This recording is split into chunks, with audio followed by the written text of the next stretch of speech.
Hi everybody, this is Karnage. How are you doing? So today is gonna be a little bit different.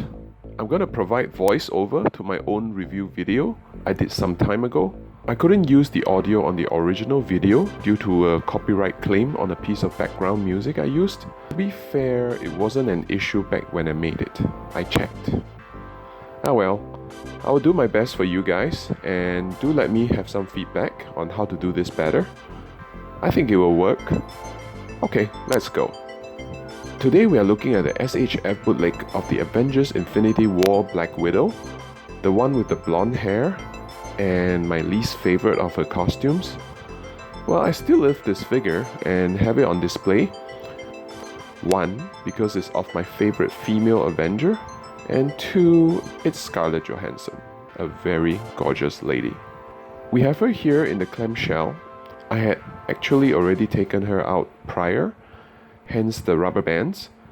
The review actually happened due to a request from a viewer, so I put her back in. Okay, we have her out of the packaging, and immediately it struck me how great the face sculpt is and how shiny her hair is.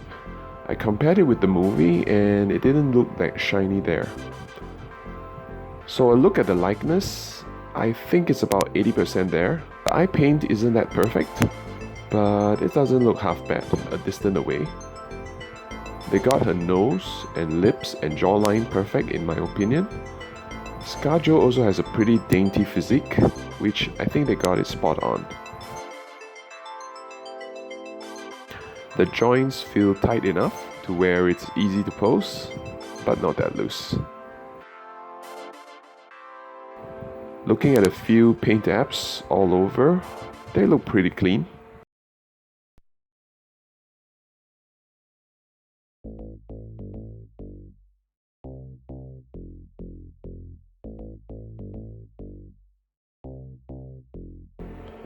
Moving on to accessories, she comes with a total of 3 faceplates.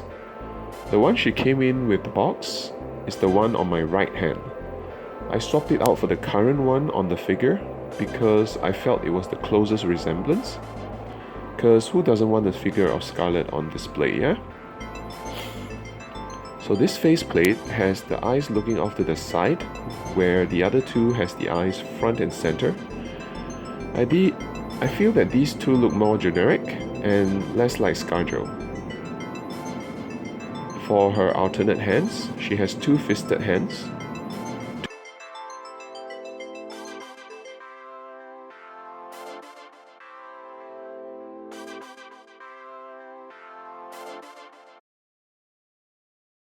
More fisted hands with slots for the batons and staff. She has 2 karate chopping hands.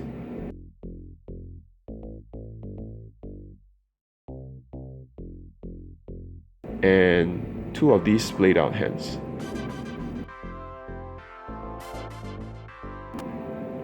She comes with 2 batons and a long staff. These weapons are molded black plastic with no paint. Here I am showing you how to insert the weapons. These come apart at the handle like this. We pop the handle into one of the hands with the slots.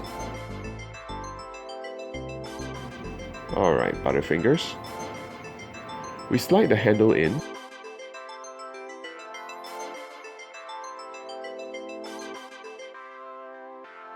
And attach the other part. There. The parts fit well, but over time of use should loosen. Mine hasn't yet after more than a year because I don't fiddle with them much. Now for the staff.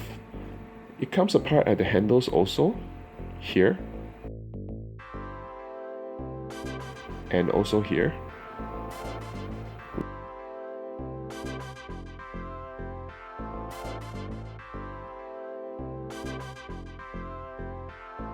Slide the handle end into her hand as before, and reattach the other piece.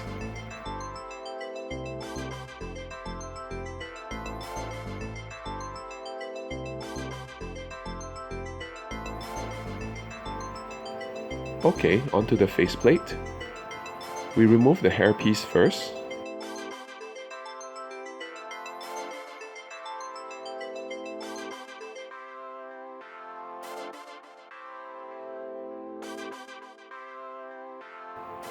Then the faceplate.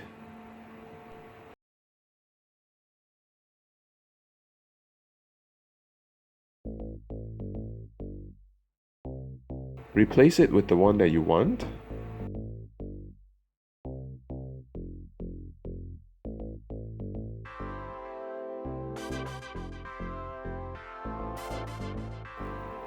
Replace the hairpiece and you're done. This figure comes with short handle pieces, which peg into a backpack.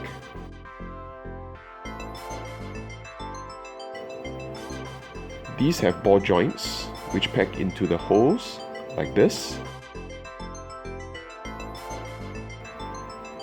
They fit pretty snugly. More posing options for you.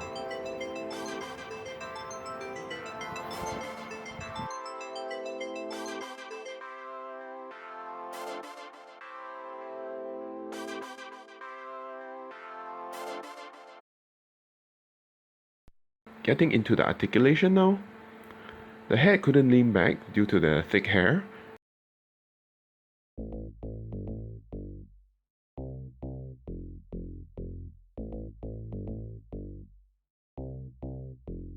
She can, however, bury her chin. Very nice.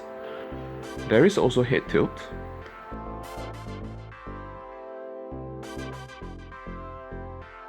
She raises her arm well above the horizontal.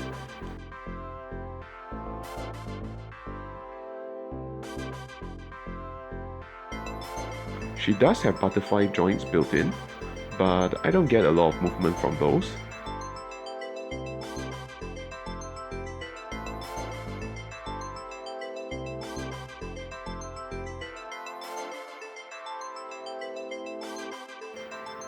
Arms rotate 360. There is no bicep swivel.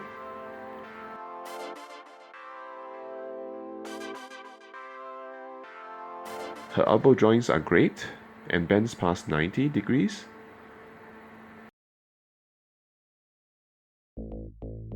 Her wrists also rotate no problem and pivots as well.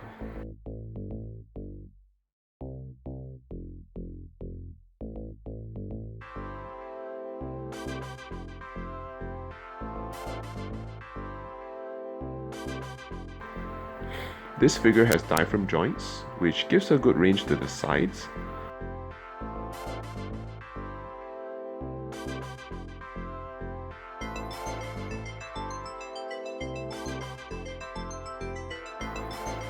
Now there is a floating belt piece to get out of the way during posing, and she does have very nice waist rotation. With those joints, she's able to move back this much.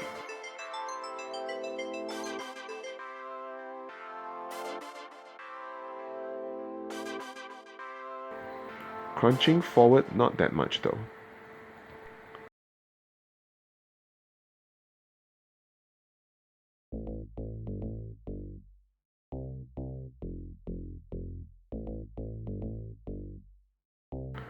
The hip joints are good, allowing her to almost do the splits. Her knees are great, they bend up to this much.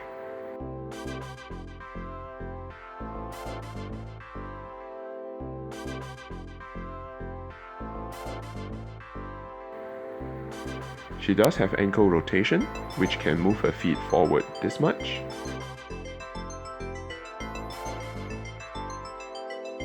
And backward this much.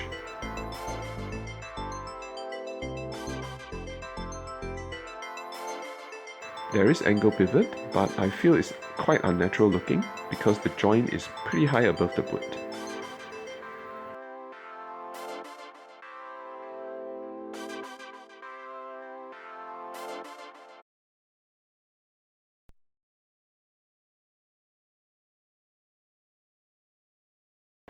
She stands at about 14 centimeters give or take, and I did a quick comparison with some of my favorite figures at the time. We've got the Marvel Legends Civil War cap,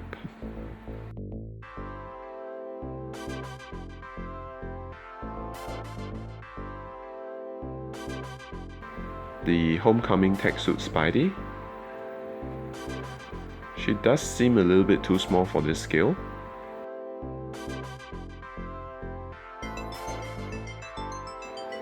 Here is a bootleg SHF Mark 43.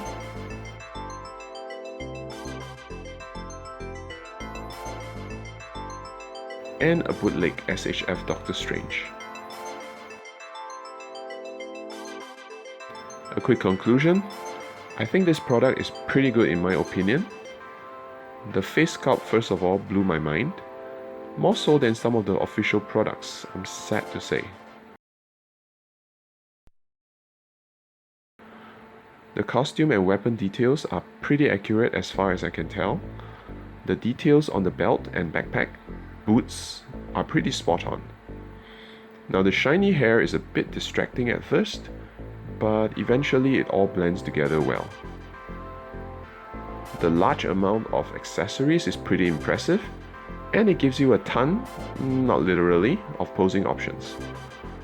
They function as they should, which is great for a bootleg. The articulation is pretty good, so no complaints there. Well, it's not a bed of roses though. Here are some gripes. First, she has tiny feet, and it takes every bit of my patience to pose her properly on display. But to be fair, she rarely falls over.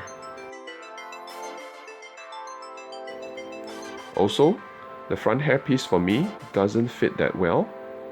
See, there's this slightly noticeable gap. Overall, this bootleg is a good one in my opinion, and proudly stands along with my official products. Alright, I hope you liked the review made by Past Me and the voiceover by Present Me. Let me know in the comments if you'd like me to do more of my past videos, and do let me know which characters. If I have them, I'll make a review for them. Promise. Okay, I'll be going now. See you next time. You have a great day.